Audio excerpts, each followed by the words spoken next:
E aí, pessoal, no meu primeiro mês monetizado, eu já fiz alguns dólares só seguindo o que esse cara fala no curso dele. Então, se você quer ganhar dinheiro com a internet no YouTube sem nem precisar aparecer, confere o primeiro link na descrição.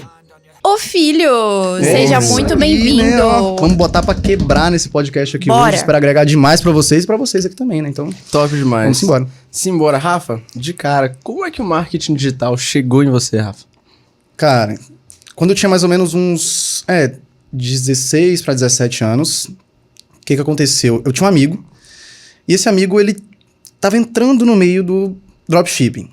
E aí, nunca entrei no dropshipping, eu nunca cheguei a fazer, nunca rodei uma campanha pra drop, mas eu lembro que a gente treinava na mesma academia. E aí, o que aconteceu? Ele chegou, a gente tava numa esteira, assim, ele falou assim pra mim, mano, eu descobri um negócio novo e eu tô faturando, era R$1.500 por dia. Eu falei, mano, tá, beleza. Não dei muita bola pro que ele falou, e aí, ok.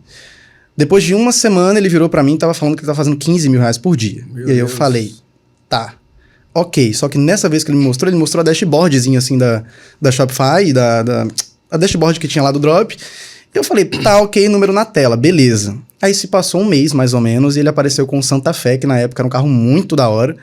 E eu falei, ok, ele tá ganhando muito dinheiro. Tá, beleza. Então esse negócio de marketing digital funciona. Então, na verdade, eu nunca conheci marketing digital assim, porque eu nunca dei bola pros anúncios e ofertas que tinha na internet. Mas eu conheci através de um amigo, que era de outro mercado, que não é o mercado que eu atuo hoje, mas que me colocou dentro do marketing digital. E aí eu comecei a pesquisar e falei, tá, é algo que eu quero seguir. E quantos anos você tinha? Tinha 16 anos. Tá, Tinha 16. você decidiu que era algo que você queria seguir. E qual foi a primeira coisa que você fez daí? Tá, o que eu fiz? Acho que foi a primeira coisa que todo mundo faz quando, marketing digital. Afiliados. Eu fui no mercado de afiliados, eu pesquisei, na verdade, no Google, eu botei lá, tipo, dropshipping primeiramente. Eu pesquisei sobre drop, eu pesquisei sobre tudo, mas não me prendeu. Eu falei, mano, produto físico, entrega, tá, não é o que eu quero. E aí eu comecei a descobrir outros meios do marketing digital e foi aí que eu descobri o mercado de afiliados, que foi um mercado que eu achei interessante. Eu falei, tá, é simples, é fácil, e eu consigo aplicar. Eu tinha 16 anos, não tinha muito dinheiro pra investir, e eu falei, ok, vai ser isso. Então eu entrei naquela... acho que foi... Outubro, foi. Mês que vem antes de outubro, Setembro. Setembro. Não, eu também tenho que calcular. Porque depois que passa de julho... Não, pior que deu um pane na minha cabeça. Eu achei Ela não soube responder, né? Que como eu respondi. Mas beleza. Cheguei ali com o mês que vem antes de outubro, que é setembro normalmente. Normalmente não, né? Sempre é real. E aí, o que aconteceu? Chegou em setembro, eu comecei a aplicar, né? Normal, assim, acho que todo mundo já fez isso, assim, que entra no mundo do marketing digital, criar um Instagram nichado, assim, eu criei um Instagram nichado de receita, de alguma coisa, e comecei a vender produtinho ali como afiliado mesmo. Nicho de saúde e emagrecimento. Isso, nicho de emagrecimento, porque na época era muito mais forte do que é hoje em dia, assim, a nível de facilidade, né? Entendi. Mas aquele amigo que você começou, nesse momento você trocava alguma informação com ele, ou ele foi só uma pessoa que te mostrou o negócio e depois não teve mais contato? Não, eu mantive contato com ele. Inclusive, ele chegou a faturar muito, tipo, muito dinheiro, eu vi, comprando MacBook, carro e tudo mais e tal. E o setor que ele atuava não me prendia muito. Então, eu continuei trocando ideia com ele, mas eu não me aprofundei na área que ele tinha, porque eu estava mais voltado para infoproduto. Então, eu falava, mano, é com info que eu vou conseguir, sabe, ficar rico. É com info que eu vou conseguir trazer alguma coisa melhor para minha família, porque na época isso era muito importante para mim, até hoje, né, no caso. Entendi. E quanto tempo demorou desde o ponto que você resolveu seguir esse caminho até você ter o primeiro resultado no marketing digital? Putz, cara, assim, primeiro resultado você fala lucro, no caso, né, dinheiro no bolso, que eu falo, pô, é meu. Cara, o primeiro mês foi só frustração. Eu criei, não vendia, e todo mundo falava, mas você vira blogueirinho e tudo mais e tal, no meu Instagram de 200 seguidores. Isso quando você era afiliado? Isso, quando eu era afiliado. No Instagram de 200 seguidores e 30 pessoas que me acompanhavam. Mas, enfim, eu segui, continuei, e pra mim fazia sentido, e que todo mundo tava falando, enfim, me ignorava, né? Porque pra mim era o que fazia sentido naquela época. Então, pro meu primeiro resultado, assim, de dinheiro, foram 2 meses, foi 2 para 3 meses, 2 meses e meio. Que eu lembro que eu tentei no orgânico, eu vendi 2, 3 cursos assim, deu R$30 no meu bolso, eu falei, tá, interessante. Mas depois eu descobri o tráfego pago. Aí que veio, assim, a viradinha de jogo, entendeu? Mas você descobriu o tráfego quando você ainda era afiliado ou você tinha mudado pra... Eu tinha escutado sobre tráfego, sobre anúncio, mas eu nunca tinha estudado sobre, né? E aí foi quando eu comprei um curso, e esse curso me apresentou tráfego pago mesmo, era Google na época, assim, o pessoal fala de Google hoje, mas pra mim Google já foi bem antes. E eu lembro que nessa época, quando eu descobri o Google, foi quando eu consegui ter escala como afiliado. Aí eu consegui fazer 2 mil, 3, 4 mil reais por mês. Como é que você escalou como afiliado nessa época? Que antes você vendia pelo seu Instagram nichado, aí você descobriu o tráfego pago. Exatamente. Qual foi o método que você utilizou pra falar, pronto, agora eu vou vender um monte? Cara, a primeira coisa que eu fiz foi... O curso, normalmente, a média dos cursos de marketing digital, 197, 297. Eu lembro que eu pedi esse dinheiro pra minha mãe, e foi os 197 que eu pedi pra minha mãe, ela se estreitou lá e falou, tá, beleza, ele quer estudar, né? Vai. E aí, ok. E ela me deu, e na época que meu pai tava em casa, ele tinha saído de casa, na verdade, mas eu ainda tinha contato com ele, então eu falei, pai, eu preciso de mais 200 reais. A mesma coisa que eu pedi pra minha mãe, eu pedi pra ele. E aí eu tava com o dinheiro do curso e o dinheiro da campanha. E na época, o Google, ele dava um saldo a mais quando você depositava. E aí eu lembro que eu coloquei 200 reais e eu fiquei com 300, então eu tinha 300 reais de orçamento. E aí, naquela época, a gente rodava muito Google Pesquisa, tipo assim, era rede de pesquisa, o cara pesquisava lá, anatomia, sei lá, qualquer coisa que ele pesquisava, subia os anúncios. E foi nesse tipo de campanha no Google que eu comecei a escalar, porque o resultado era, assim, eu pagava menos no CPA do que no Facebook, eu não precisava ficar testando criativo, era testar a oferta e boa. Então, eu lembro que com 300 reais eu cheguei a fazer perto do dobro, foi 600, 700, e, né, na época não pagava imposto nem nada e tudo mais, então foi 700 reais. Eu botei 700 reais no bolso, eu falei, ok, agora eu tenho escala. Aí eu fui investir tudo de novo. É possível que você que esteja nos acompanhando já saiba, mas o que é um CPA? Legal. CPA é custo por aquisição. Assim, você paga para a plataforma um valor X, por exemplo. Você vende um produto de 100 reais. E aí a plataforma ela vai achar um CPA, que é o custo por aquisição, ideal para a venda do teu produto. Ou seja, por exemplo, eu lembro que na época eu vendi um curso era caro até, era de 650 reais. Porque para mim fazia mais sentido vender um ticket mais alto, já que eu tinha pouco dinheiro, para que o retorno quando eu vendesse seria maior. Então, eu vendi um produto de 650 reais que me dava 150 reais de comissão. Então, era um produto bom, era um produto de medicina, era assim, um nicho bem qualificado, bem segmentado. Então, eu falei, tá, as pessoas que pesquisam por medicina, elas normalmente têm mais dinheiro, então vai ser mais fácil de vender, mesmo que o produto seja mais caro. E aí, no caso do CPA, isso, eu vendia... Para receber 150 reais, o meu CPA estava em 50, 40 na época, era algo assim. Então, a cada 40, 50 reais que eu colocava, me retornava 150. Legal. Entendeu? Legal. Eu queria tirar uma dúvida sobre... Na verdade, eu queria tirar umas dúvidas sobre sua história, que é bem interessante. Mas antes, para aproveitar que a gente está falando sobre essa questão de escala, às vezes a gente fala assim, parece que é muito simples na nossa cabeça, que já sabe como é que funciona, mas tentando tornar isso bem simples para o público que está assistindo a gente. Vamos supor que você botou 300 reais e voltou 600. Quando você fala em escalar, então você vai pegar esses 600 com a expectativa que talvez volte 1.000, 1.200. Exatamente. E aí vamos supor que você botou 600 e voltou 1.200. Aí você vai pegar esses 1.200, vai botar de novo com a expectativa que volte, sei lá, 2.000, 2.400. Até determinado momento que você vê que eu agora já não consigo ganhar mais disso aqui, vou tirar o meu lucro. Exatamente. A grosso modo é isso? A grosso modo é isso. Eu digo sempre que o processo de escala é o quanto de risco você está disposto a assumir. Então, por exemplo, nesse caso que você falou, você, sei lá, botou 300, faturou 600. Então, se você botar os 600 de novo, esse é o risco que você está considerando, enfim, tomar naquela ação. Então, o processo de escala envolve muito risco. Então, para mim, eu sou uma pessoa que eu entendi que desde jovem eu precisava me arriscar muito. Eu acho que isso, inclusive, é muito do 80-20 que me fez e me faz faturar tanto hoje em dia, todo mês, que é o quanto de risco eu estou tomando. Então, o processo de escala é sobre risco. Então, até onde você está disposto a arriscar do dinheiro que você está recebendo. Eu lembro que eu fui nesse esqueminha que você falou, 300, 600, 1.200, eu lembro que fui até 4.500 investindo tudo. Tipo assim, tudo que voltava, tudo que eu colocava, que entrava lá no PicPay na época que eu usava o PicPay, da minha mãe, inclusive, pra quem é aí, porque é menor de idade, eu tenho 16, 17 anos, não posso começar? Pode sim, eu usava o PicPay da minha mãe. Legal. E nessa época eu lembro que entrava e eu usava tudo. Ela olhava o dinheiro assim, entrava e falava, vou voltar tudo aqui. E ela deixava. Então até 4.500 reais eu voltei tudo. Depois eu comecei a tirar 300, 400 reais por mês. Entendi. E quanto tempo você ficou como afiliado?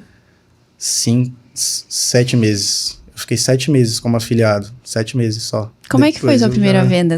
Tipo, quando você fez sua primeira venda, A você teve primeira venda eu certeza? chorei, mano. É? Juro, Nossa. tava na casa da minha ex, de uma das minhas ex. E aí... Não, o cara é o Vitão do marketing Não, digital, garanhão. Eu tava, porque, né, tem, né? Mas enfim. Mas enfim. Eu lembro que eu tava na casa dela, e isso é um ponto importante, porque foi a primeira vez que eu chorei na frente dela, entendeu? Então, por isso que foi importante. Legal. Então eu chorei, ela entrou assim na casa dela e eu tava chorando, ela falou, meu Deus, o que foi? Eu falei, não, fiz uma primeira venda. Ela olhou pra minha cara e falou, tá. E aí? Aí eu falei, é isso, essa é a primeira venda. E aí a primeira venda pra mim foi muito significativa, mas depois eu fiquei, tipo assim, tá. Eu consigo Vamos pra muito próxima. mais, exatamente. Foi Não, mas é legal. legal essa questão da primeira venda, porque as pessoas fazem a primeira venda, dá um gás, né, pra Não, continuar. dá muito gás, porque você vê que é real, né? É tipo real. assim, negócio, o dinheiro mas entrou. pergunta importante. Quanto tempo demorou pra você fazer a sua primeira venda? Foram 2 semanas. 2 semanas contadas. Eu lembro que eu já tava quase desistindo naquela ansiedade de, meu Deus, todo mundo faz dinheiro, menos eu. E aí, quando chegou... Foi uma sexta-feira. Foi o famoso sextou. Foi a venda de R$150 do produto. 150, 180. Eu lembro que vendeu um order bump lá. Eu falei, R$180. Meu Deus. Aí foi meio que mágico, assim. Foi um momento mágico. Mas que eu entendi a primeira venda como, assim, literalmente o início. E isso aqui pra mim seria normal. Eu botei na minha cabeça, assim, que Legal. aquilo ali entraria pra mim toda hora. E eu não aquele felicidade que eu tive, eu não queria ter ela. Tipo assim, eu me senti meio frustrado por ter essa felicidade, inclusive. Como assim, frustrado? Por quê? Tipo assim, eu vendi, então entrou o dinheiro, entrou a comissão e eu fiquei feliz, mas eu fiquei, mano, essa felicidade não é a felicidade que eu quero ter. Eu quero ter a felicidade de olhar pra dashboard aqui da plataforma e ver milhões, muito dinheiro mesmo. Essa é a felicidade que eu quero ter. E pra mim a primeira venda ela foi muito feliz, muito boa, mas muito momentânea. Foi tipo assim, eu lembro que eu chorei, tipo assim, parado, não chorei de felicidade, pulei, eu chorei. E foi 1 hora, assim, de reflexão. E depois eu falei, tá, isso daqui vai ser normal pra mim. Pé Você no tinha chão. Que idade? 16. Aí, aproveitando agora essa brecha e voltando pra história, que é algo que eu queria tocar, essa não é a primeira vez que a gente tem contato, né? Eu já te conhecia de você ter vindo aqui, o Rafa, ele é quase cadeira cativa aqui no podcast. É verdade. Ele já viveu várias vezes a experiência que o esquece, Verdade. porém hoje ele é a estrela. É verdade. Porque como o Rafa trabalha com coprodução, então várias pessoas que têm muito resultado e vêm aqui, tem o Rafa por trás das câmeras fazendo o negócio acontecer.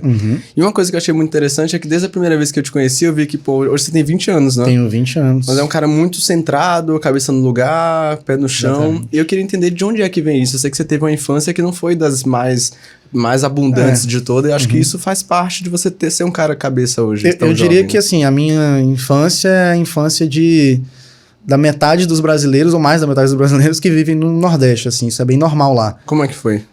Quando eu tinha 11... Minha infância mesmo como criança, ela foi muito boa. Eu tinha, assim, uma família bem estruturada. Eu tinha pai, eu tinha mãe, tinha irmã. Vivendo na mesma casa, tudo mais e tal. Maravilhoso. Mas quando eu completei uns 8, 9 anos, meus pais começaram a brigar em casa. E, assim, meus 2 pais são nordestinos, os 2 eram pobres. E aí a gente teve uma infância onde meu pai conseguiu prover boas coisas dentro do necessário. Então eu nunca, cheguei a passar fome, nem nada desse tipo, de longe. Então eu tive uma estrutura familiar boa. Eu tive a educação do meu pai quando eu era criança. Eu tive a educação da minha mãe quando eu era criança. Só que, quando eu completei 11 anos, isso se separou, assim, foi brusco a separação. Meus pais começaram a brigar muito forte e meu pai, ele saiu de casa. E logo em seguida, minha mãe perdeu o emprego. Então, foi assim, dos 11 para os 12 anos, foi uma mudança muito drástica na minha vida como homem da casa. Eu lembro que quando meu pai saiu de casa, ele virou pra mim assim, isso eu tinha 11, 12 anos, ele virou pra mim e falou, você é um homem da casa, você tem que cuidar das suas mulheres agora. Ele falou desse mesmo jeito. E isso entrou na minha mente, né? Entrou demais na minha mente. E foi aí que eu comecei a entender sobre dinheiro. Por isso que você falou agora que você é muito centrado, eu tive que amadurecer muito cedo, entendeu? Até porque minha mãe, ela trabalha na área de saúde, ela é técnica em enfermagem, técnica em radiologia, e ela passa muito tempo fora de casa.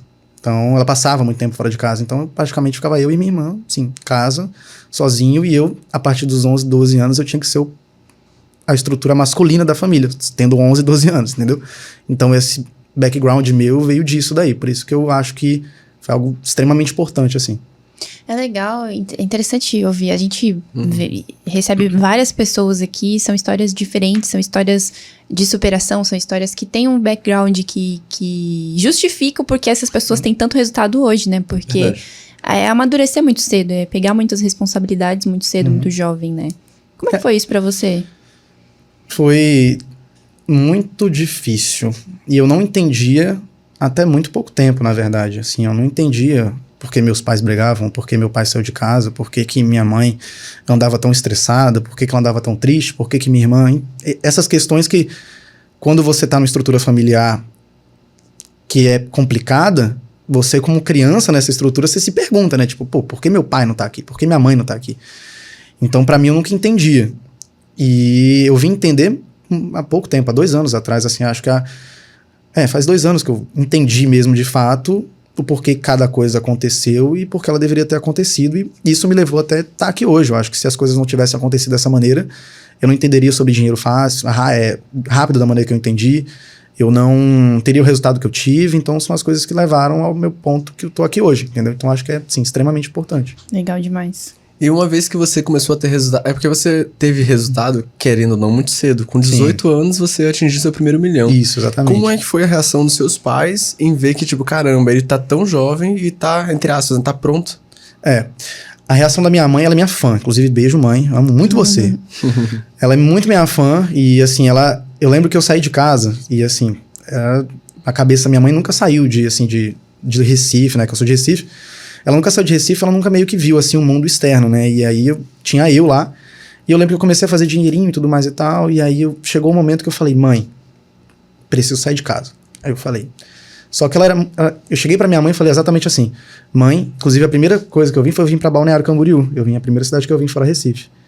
E aí, eu cheguei pra minha mãe e falei, mãe, eu vou sair de casa pra fazer 100 mil reais. Aí eu olhei assim pra cara dela, ela tava na cozinha.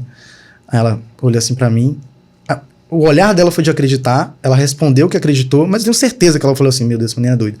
Mas ok, vai, entendeu? Então ela deu esse incentivo pra mim, ela sempre me incentivou. Você já tava tendo um resultado já quando você falou isso. Exatamente, Legal. eu tava tendo, quando eu falei isso pra ela, eu acho que eu já tava fazendo 10 mil reais por mês. Legal, pra um menino de 17, 18 anos, era excelente. Exatamente.